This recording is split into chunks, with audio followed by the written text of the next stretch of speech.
I don't owe nothing. He got all his songs already. How you think he got so hot? Came out with all them tapes. I did that. I put them hooks together. Yeah. I made incredible music. All he did was rhyme 16s. Well, you know, I made the hooks. I made the melodies. Yeah. I made the shit, dog. I'm the man. Just enough to get my room so I could ram his shit up, ram it up his ass. Right? My window was there. He tried to grab me.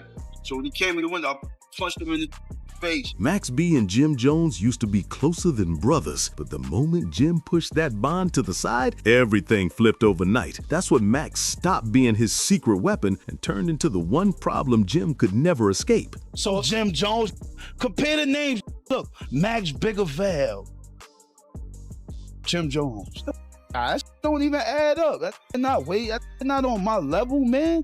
People were shocked when rumors started flying about Max getting involved with Jim's girl, smashing up his ride and heating up Harlem just to prove a point. Max wasn't playing at all. Charlie Wingate came up in Harlem, New York, right in the middle of that tough uptown grind. His story begins in the Abraham Lincoln housing projects, where survival was the main language spoken every single day. Max's childhood was heavy. His mother was struggling with addiction and drifting in and out of prison, leaving his grandmother to hold the family down. She became the one steady force in his life, but even she couldn't completely shield him from the streets that were always right outside the door. Way before he had the East Coast singing his hooks word for word, young Charlie was finding his sound in the boys' choir, Harlem. That's where the early pieces of the classic Max B style came alive. The loose, drifting melodies, the catchy sing-rap flow, the wavy tone that would later define a whole era. But even music couldn't hide the danger that kept creeping closer. By 18, Max had already gotten pulled into street trouble that changed everything.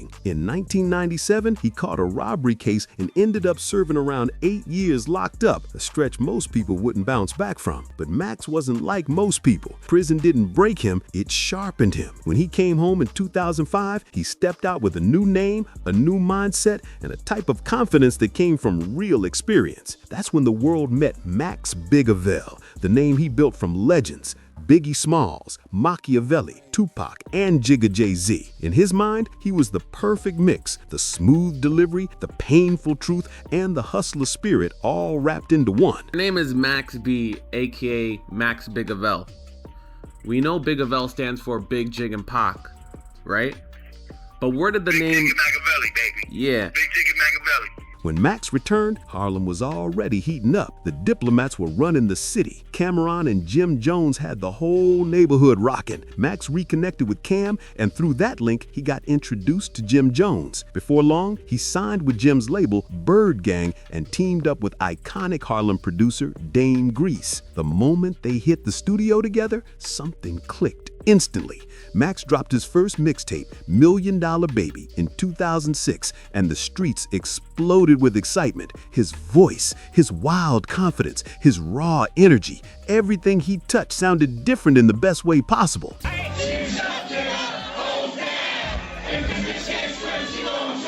It was like Harlem had just discovered a lightning bolt rocking around in human form. Bird Gang had two rising stars, Max B and Stack Bundles, and with both of them in his corner, Jim Jones was sitting on a straight-up money machine. Max quickly turned into Jim's hidden cheat code, dropping hooks and verses that blew up every track he touched. Songs like Baby Girl became classics, and anytime Max's voice floated on the record, the whole vibe instantly leveled up. But no matter how strong the music was, the streets stayed right behind Max like a shadow he couldn't shake. And in September 2006, everything took a wild turn. Max heard something through his ex, Gina Conway, about a flashy dude named Alan J. Plowden, a smooth operator who was running a mortgage and mail fraud hustle while flexing stacks of cash and cruising around in high-end rides. Gina told Max all about the guy, and according to her, jealousy mixed with ambition pushed things into dangerous territory. She claimed Max straight up told her they could hit a lick and everybody involved would eat good. Boyfriend Charlie Wingate, aka Max B, a rapper, about the men's money. Then Wingate reaches out to this man, Calvin Leardom. What happened next is still debated to this day, but the ending was tragic. Max wasn't physically there when the situation went down, but prosecutors insisted he was the mastermind pulling the strings. Gina, who was moving in the fast lane, dealing and stripping, testified that Max told her and his stepbrother, Kelvin Sims Leardom, to go rob Plowden at a Holiday Inn in New Jersey. The plan sounded simple. Wait until he went out clubbing, break in, grab whatever cash they could find, and get out clean. But everything started falling apart from the jump. Gina and Sims reportedly drove around lost for hours, missing turns, wasting time, and showing up way too late. When they finally made it into the room, Plowden was already back, sleeping next to another woman. And then David Taylor walked in, a man who wasn't even supposed to be there. Sims panicked hard and ended up shooting Taylor in the face execution style, turning a sloppy robbery into a full-blown murder. It all began the morning of September 22nd at the Fort Lee Holiday Inn. Police are called there after a man is shot to death. The victim, David Taylor from Florida, was staying in room 227.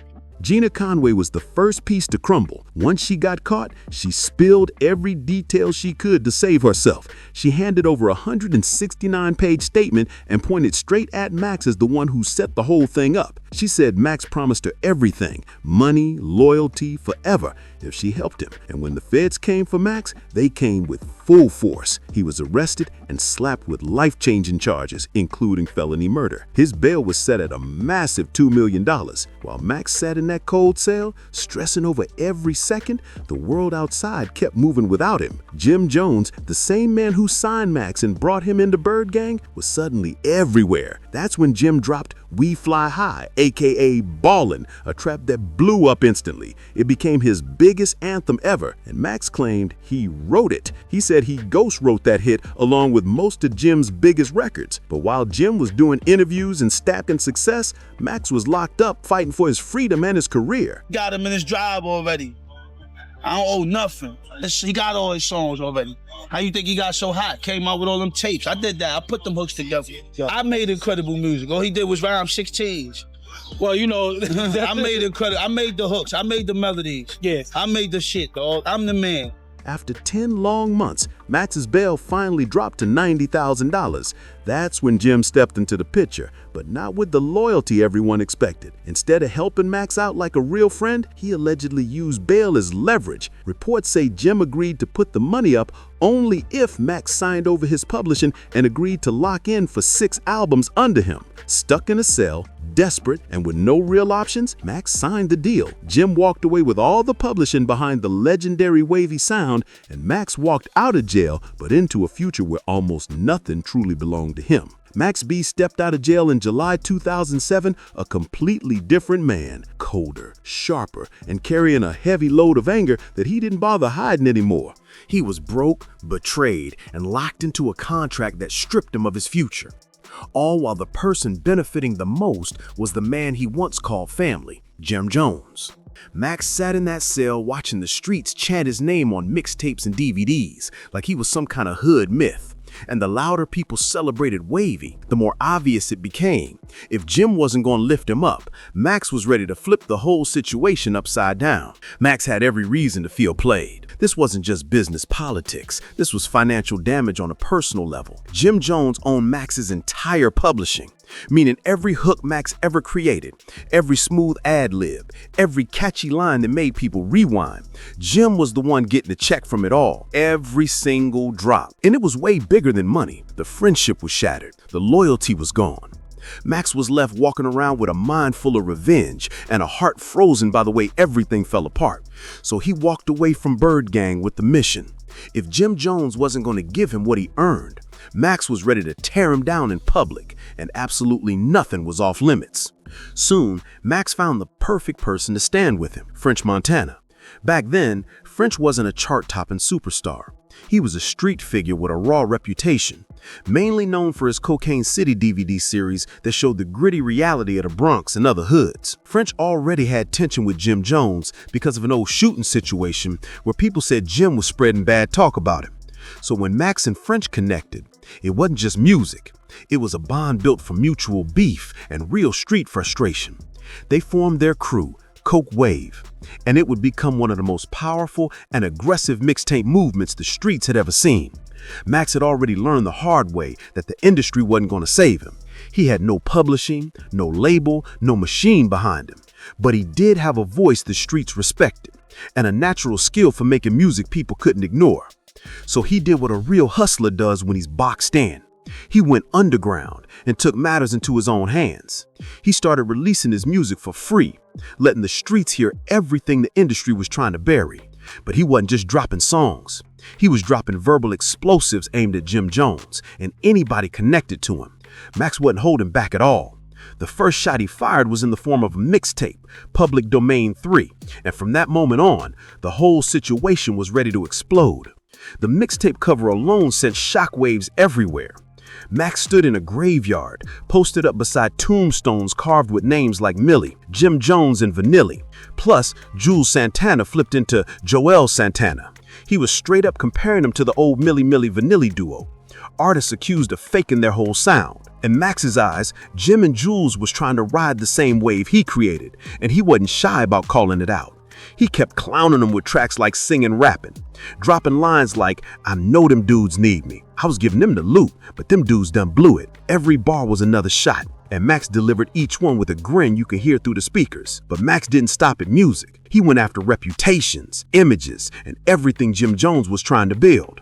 One of the wildest moments in the beef came when Max released a disrespectful track called "She Touched It in Miami," where Max claimed Jim's longtime partner, Chrissy Lampkin, had been around him in ways that crossed all kinds of lines.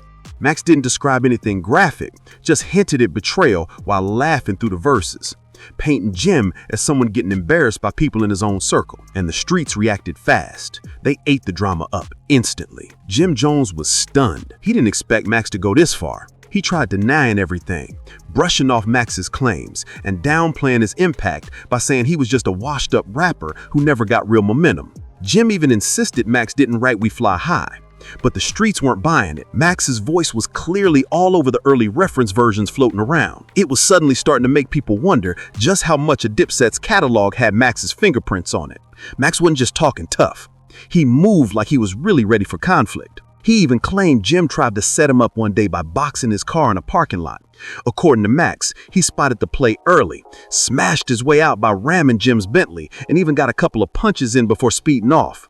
It sounded unbelievable, but Max proudly showed the dents on his car like they were war medals. I banged it just enough to get my room so I could ram it up, ram it up in. Right? My window was there. He tried to grab, so when he came in the window, I punched him in his face. French Montana and others backed the story, and soon the whole thing turned into Harlem folklore. Then November 2008 hit, and everything escalated. Max and French put up deep to a Manhattan building where Jim was recording and walked straight inside. They made it clear the city wasn't sweet for Jim anymore. Max later claimed Jim saw the pressure coming his way and ended up calling the cops, which only made the situation even more embarrassing for him. Not long after, both camps clashed again at a Brooklyn club, turning the place into a full-blown brawl with chairs flying and K9 units rushing in to shut everything down. It felt like something out of a movie, but for Max and Jim, it was real life, real tension. By the time the dust settled, Max B had done more than just disrespect Jim Jones. He turned him into a running joke across the streets. Max became a cult figure, the kind of artist that didn't need a label cosign, even while stuck in contracts that cut him out of his own profits. He built his legend the underground way, flooding the streets with music people still blast today. While the beef with Jim Jones kept spreading through the streets and every mixtape spot, Max B was quietly walking toward the biggest battle of his entire life, one that could lock his wave down in concrete forever. On June 9th, 2009, Max stepped into the Bergen County Courthouse with the kind of confidence only he could pull off. Cameras were rolling, supporters were behind him, and he moved with that same wavy rhythm like he still believed the storm would break his way. His legal team came in bold too, claiming they had ripped apart the prosecution's key witness during cross-examination. That witness was Gina Conway, the woman at the center of everything. She had turned herself in and testified against Max and his stepbrother Kelvin Leardom in exchange for a lighter sentence. Max's lawyer says she wasn't telling the truth, calling her a hurt ex who was doing whatever she could to protect herself. But courtrooms don't care about swagger. They run on evidence and perception. And when the jury came back with their decision, Max's whole world flipped instantly. He was found guilty on 9 out of 11 counts, including armed robbery, conspiracy, aggravated assault, and felony murder. The prosecution painted Max as the one who planned the whole thing.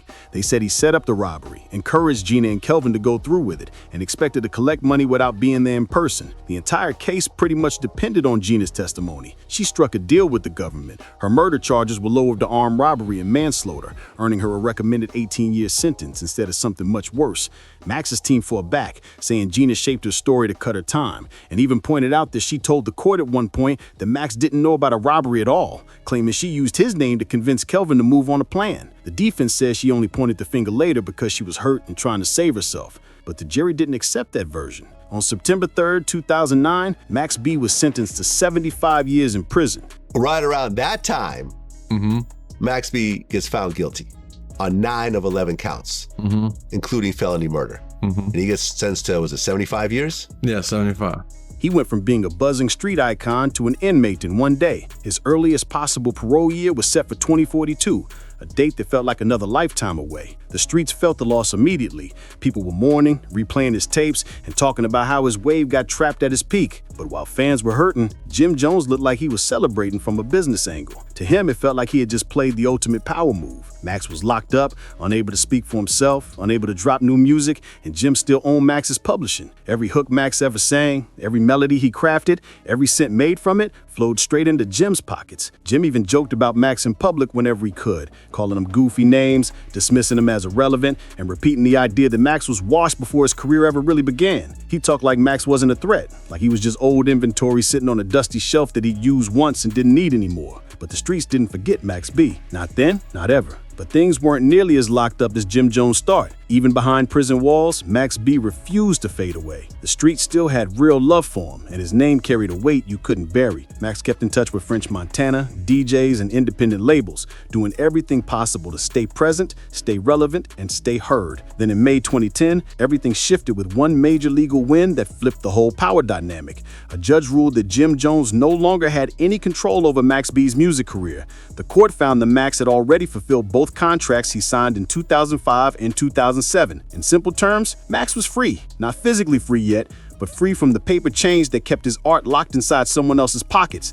Max was still sitting in prison, but that contract being dead changed everything. He could finally drop the album fans have been begging for, and in 2011, he released Vigilante Season. And if anyone still doubted Max's influence, the streets made it loud and clear. His wavy style, that melodic street anthem energy he helped pioneer, became the blueprint for a whole new generation. You couldn't turn on a radio without hearing echoes of Max in someone's cadence, harmonies, or even the slang they used about waves, vibes, and freedom. Then came the unbelievable twist in 2016. After 7 years inside, Max's new legal team dropped a bomb in court. They argued that his original lawyer had mishandled the entire case, claiming the lawyer wasn't focused on defending Max the way he deserved, but was instead hoping to cash out if Max beat the charges and blew up even bigger. This move, called post-conviction relief, actually worked. The judge threw out Max's original 75-year sentence.